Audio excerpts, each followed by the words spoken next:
انسانی شخصیت کی مضبوطی میں کئی عوامل کار فرما ہوتے ہیں، مگر عموماً تربیت اور شجرہ نسب کو زیادہ اہمیت حاصل ہے۔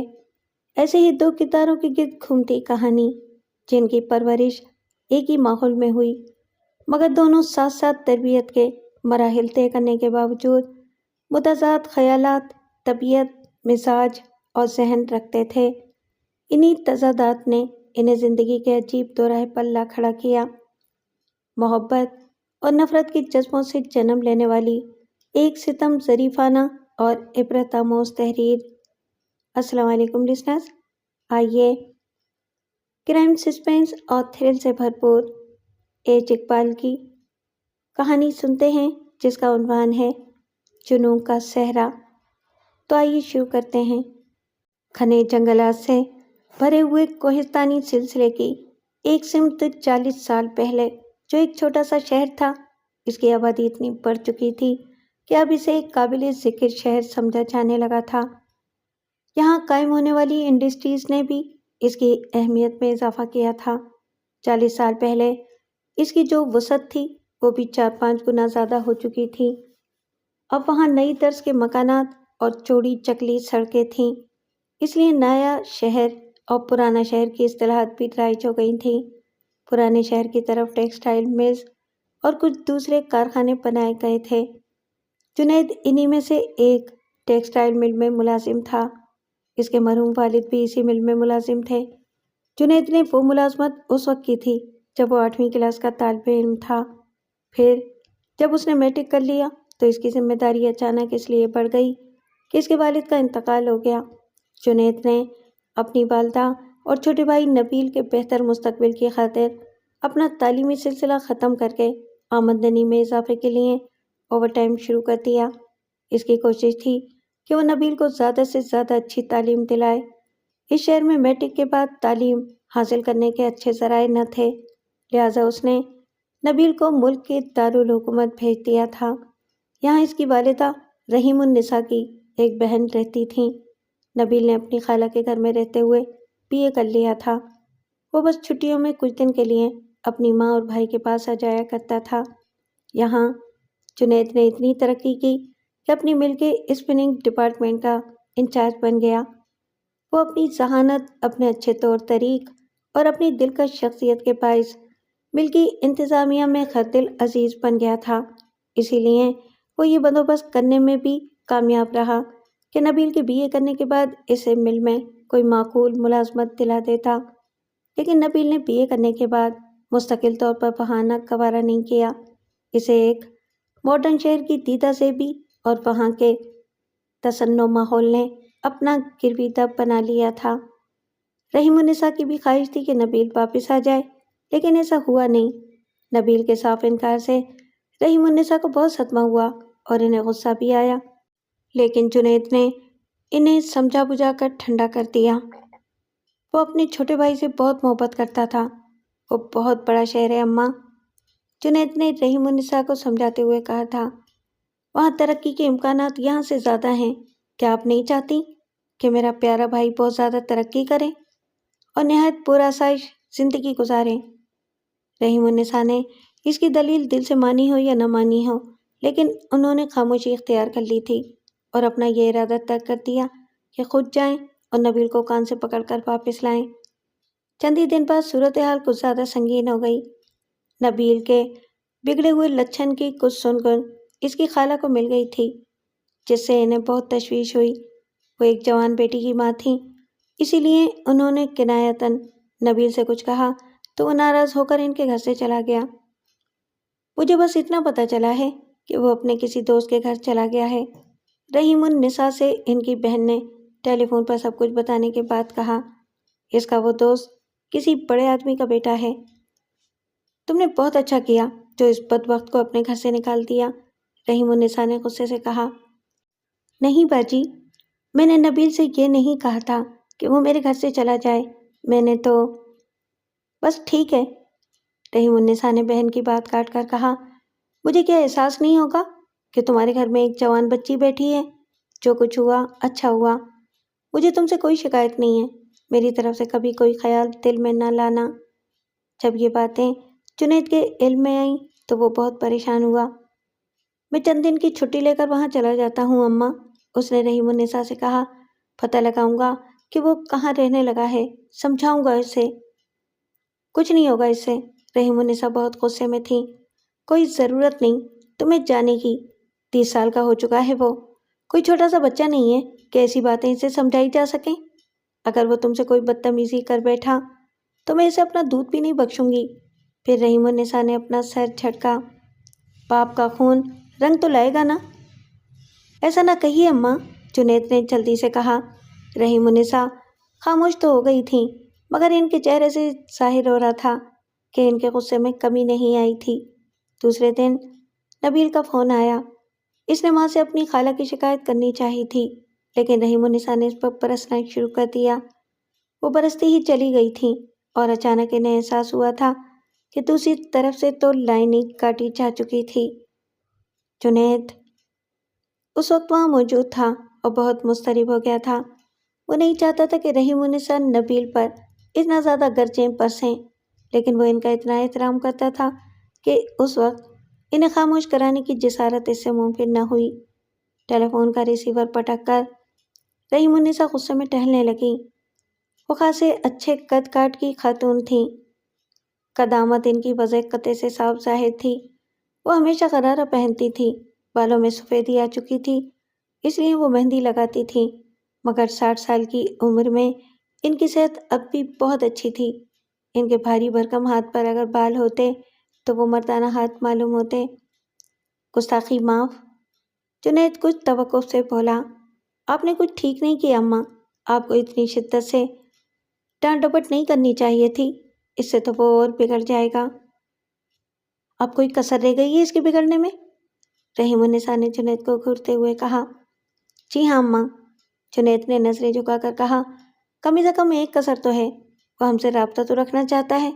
آپ اس پر اس طرح گرجیں گی تو وہ فون کرنا بھی چھوڑ دے گا۔ چھوڑ دے فون کرنا، رحیم النساء نے بگڑے ہوئے لہجے میں کہا۔ ایسی ناخلف اولاد کا منہ بھی میں دیکھنا نہیں چاہتی۔ حد سے گزر چکا ہے وہ، اپنی خالہ کی شکایت کر رہا تھا جس نے 4 سال تک اسے ماں جیسی محبت دی۔ جنید نے اس وقت خاموش ہو جانا ہی مناسب سمجھا۔ رحیم النساء اتنے غصے میں تھیں کہ اس کی کوئی بات ٹھنڈے دل و دماغ سے سمجھ نہیں سکتی تھیں۔ پھر 3-4 دن گزر گئے، نبیل نے دوبارہ فون نہیں کیا۔ جنید کی پریشانی بڑھ گئی۔ اس کا خیال تھا کہ رحیم النساء اپنے چھوٹے بیٹے سے لاکھ ناراض ہوں، ان کا دل تو اس کے لیے تڑپتا ہی ہوگا۔ ماں آخر ماں ہوتی ہے، اپنی بدترین اولاد کے لیے بھی اس کا دل مکمل طور پر کٹھور نہیں ہو سکتا۔ جنید کو یقین تھا کہ وہ اندر ہی اندر تڑپ رہی ہوں گی، اس سے ان کی صحت متاثر ہو سکتی تھی، وہ بیمار ہو سکتی تھی۔ جنید نے فیصلہ کیا کہ وہ انہیں کچھ بتائے بغیر چھٹی لے کر جائے اور نبیل کو تلاش کرے اور اسے سمجھا بجھا کر راہ راست پر لانے کی کوشش کرے۔ یہ فکر جنید کی نہیں تھی کہ اس کی ماں اکیلی کیسے رہیں گی۔ ایک معمر عورت کئی سال سے ان کے گھر میں ملازم تھی۔ دنیا میں اس غریب کا کوئی نہیں تھا، اس لیے رحیم النساء نے اسے اپنے ہی گھر میں رکھ لیا تھا۔ اس کے علاوہ پاس پڑوس کے لوگ بھی بہت اچھے تھے، سبھی کے دل میں رحیم النساء کی عزت تھی۔ انہیں یہ خیال بھی رہتا تھا کہ جنید جب گھر پر نہ ہو تو رحیم النساء خالہ کو کسی قسم کی پریشانی نہ ہو۔ دوسرے ہی دن جنید نے 3 دن کی چھٹی لی اور رحیم النساء سے کہا کہ دفتر اسے کسی کام کے لیے بیرون شہر بھیج رہا ہے اور اس کی واپسی 3 دن بعد ہوگی۔ رحیم النساء نے اسے بہت غور سے دیکھا۔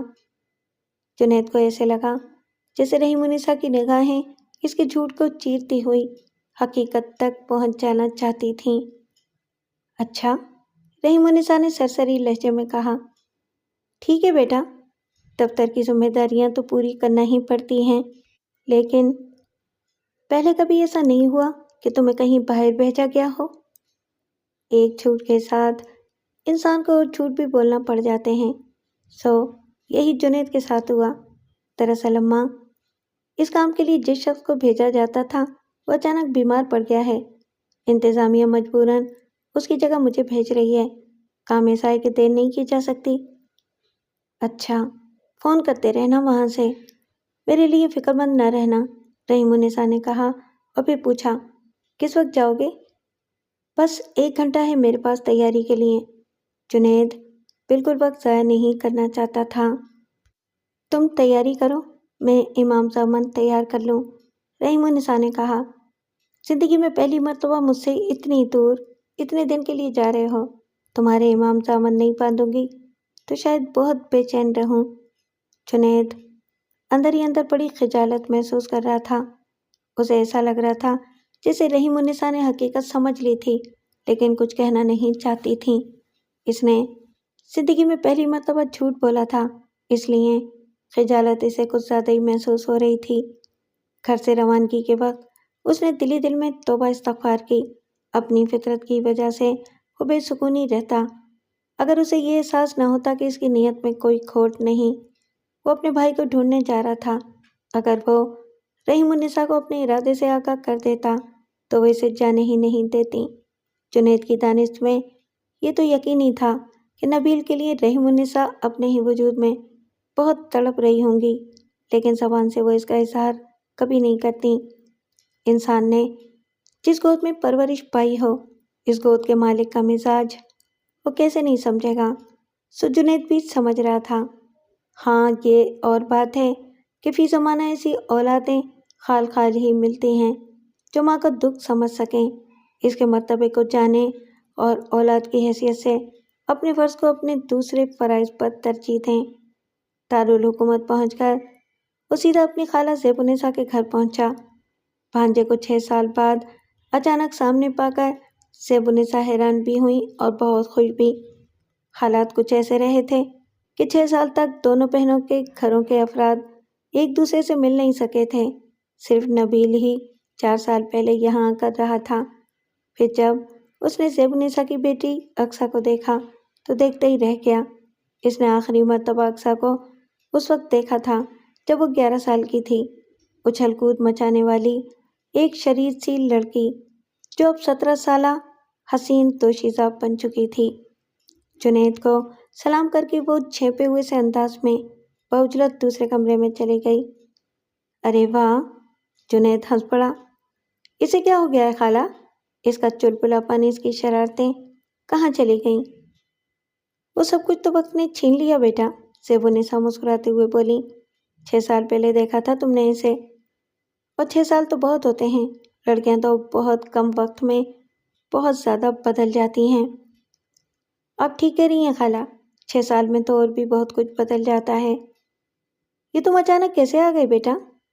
ایک فون تو کر دیا ہوتا، زیب النساء نے کہا۔ ایک وعدہ کیجیے خالہ، اماں کو ہرگز نہ پتہ چلے کہ میں یہاں آیا ہوں۔ وہ کیوں بیٹا؟ زیب النساء حیران ہوئی۔ تب جنید نے انہیں سب کچھ سچ سچ بتا دیا۔ زیب النساء سنجیدہ نظر آنے لگیں۔ جنید نے سب کچھ بتانے کے بعد کہا، اماں اب نبیل کا نام بھی زبان پر لاتے ہوئے ہچکچاتی ہیں، لیکن ماں تو آپ بھی ہیں، آپ خوب سمجھ سکتی ہیں کہ ان کے دل پر کیا گزرتی ہوگی۔ اگر وہ اسی طرح اندر ہی اندر کھلتی رہیں تو مجھے ڈر ہے کہ وہ بیمار پڑ جائیں گی۔ اسی لیے میں چاہتا ہوں کہ نبیل کو تلاش کروں، اسے سمجھا بجھا کر راہ راست پر لاؤں اور وہ میرے ساتھ گھر لوٹ کر اماں سے معافی مانگے۔ زیب النساء نے سر ہلایا۔ کوشش کر کے دیکھ لو بیٹا، کوئی حد تو نہیں ہوتا کوشش کرنے میں، لیکن یہ سوچ لو کہ یہ تمہارے شہر سے تو خاصا بڑا ہے، کیسے ڈھونڈو گے اسے؟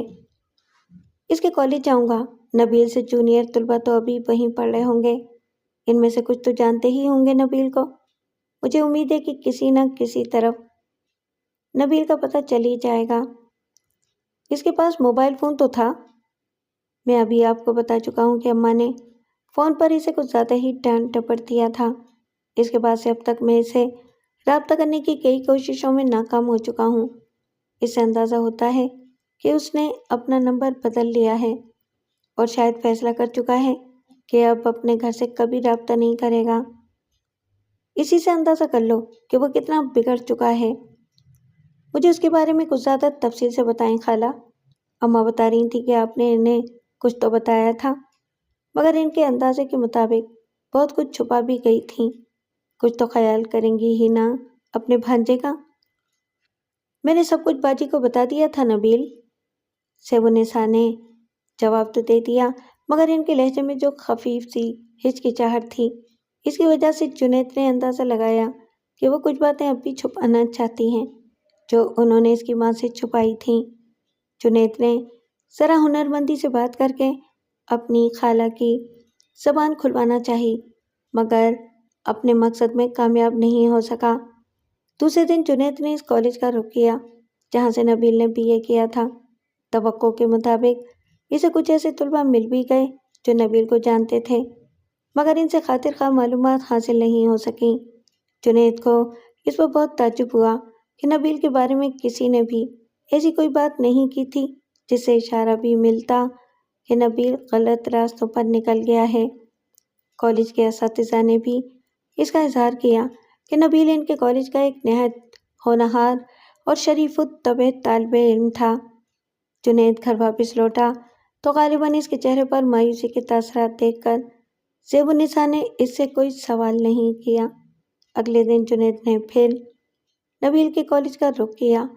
گزشتہ روز اسے معلوم ہوا تھا کہ چند اور طلباء جو نبیل کو جانتے تھے اس دن کسی وجہ سے کالج نہیں آ سکے تھے۔ نبیل اگلے روز جا کر ان سے بھی ملا، مگر انہوں نے بھی نبیل کے بارے میں اس قسم کی باتیں کی جو دوسرے طلباء کر چکے تھے۔ جنید اس دن بھی مایوس ہو کر لوٹا اور راستے پر سوچتا ہی رہا۔ وہ خاصی الجھن میں پڑ گیا تھا۔ اسے نبیل کے خلاف کوئی چھوٹی سی بات بھی معلوم نہیں ہو سکی تھی، لیکن وہ اس پر بھی یقین نہیں کرنا چاہتا تھا کہ اس کی خالہ زیبونسا نبیل کے بارے میں جھوٹ بول رہی ہوں گی۔ لے دے کر اس کے ذہن میں ایک ہی خیال آ سکا، نبیل میں جو بگاڑ آیا تھا اس نے اس کی پرچھائی بھی اپنے کالج میں نہیں پڑنے دی تھی، لیکن جس گھر میں وہ رہتا تھا وہاں ایک جہاں دیدہ خاتون یعنی زیبونسا نے اس کے بگڑے ہوئے تیور بھانپ لیے تھے۔ تیسرے دن ناشتہ کرنے کے بعد جنید گھر میں ہی رہا۔ اب اس کی سمجھ میں نہیں آ رہا تھا کہ نبیل کو تلاش کرنے کی مہم کس طرح جاری رکھی جا سکتی ہے۔ اب اس کے پاس ایک ہی دن تھا۔ اگر وہ سارا دن شہر کے گلی کوچوں میں مارا مارا پھرتا کہ اس طرح نبیل کہیں نظر آ جائے گا تو یہ اس کا پاگل پن ہی ہوتا۔ ان 2 دنوں میں اکثر اس کے سامنے آنے جانے لگی تھی۔ جھیمپ جانے کا پہلے دن کا سا انداز باقی نہیں رہا تھا، لیکن ایسا بھی نہیں تھا کہ اس کے انداز میں بے باکی آ گئی ہو۔ وہ متین و سنجیدہ لڑکی خوب جانتی تھی کہ شرم و حیا ہر مشرقی لڑکی کا زیور ہوتا ہے۔ بستر پر لیٹے لیٹے جنید اس کے بارے میں سوچتا رہا اور پھر ایک خیال نے اسے چونکا دیا۔ اسے چند دن پہلے کی بات یاد آئی تھی جو رحیم النساء نے اسے کہی تھی۔ اب تمہیں شادی کر لینا چاہیے بیٹا، 26 سال کے ہو گئے ہو اب تم۔ پہلے تو تمہاری ضد تھی کہ جب تک تم نبیل کی تعلیم کی طرف سے فارغ نہ ہو جاؤ شادی نہیں کرو گے، لیکن اب تمہارا یہ عذر ختم ہو چکا ہے۔ وہ تو ٹھیک ہے اماں، لیکن 1 سال اور انتظار کر لیجئے۔ آپ کو تو معلوم ہے میں نئے شہر میں ایک خوبصورت مکان بنوانا چاہتا ہوں، زمین خرید چکا ہوں، تعمیر کا کام جلدی شروع ہو جائے گا۔ سال بھر بعد جب ہم اس خوبصورت مکان میں منتقل ہو جائیں گے تو آپ اپنا ارمان پورا کر لیجیے گا۔ جنید نے اس وقت کچھ جھوٹ نہیں بولا تھا۔ اس کے دل میں بس یہ خواہش تھی کہ نبیل کو تلاش کر کے اپنی شادی سے پہلے اس کی شادی کرے۔ اب شاید میں زیادہ انتظار نہیں کر سکتی بیٹا، رحیم النساء نے کہا۔ مجھے ایسا لگنے لگا ہے جیسے یہ میرا پھیلا ہوا جسم اندر سے کھوکھلا ہونے والا ہے، جانے کب میری آنکھ۔ جنید نے جلدی سے اس کے منہ پر ہاتھ رکھ دیا تھا۔ ایسی بات اب کبھی اپنی زبان پر نہ لائیے گا، میری زندگی کی سب خوشیاں صرف آپ کے دم سے ہیں۔ بستر پر لیٹے لیٹے جنید کو وہ باتیں یاد آئیں تو وہ سوچنے پر مجبور ہو گیا کہ اس وقت ان باتوں کا یاد آنا بے وجہ نہیں ہے۔ اقصیٰ کو دیکھ کر اس کے دل میں گدگدی سی ہونے لگی تھی اور ایسا بے سبب تو نہیں ہو سکتا تھا۔ بستر پر لیٹے لیٹے جنید کی طبیعت کچھ گھبرائی تو وہ کمرے سے نکل پڑا۔ اس نے سوچا تھا کہ کچھ وقت اپنی خالہ سے باتیں کر کے گزارے گا۔ وہ اپنی ماں سے کہہ کر آیا تھا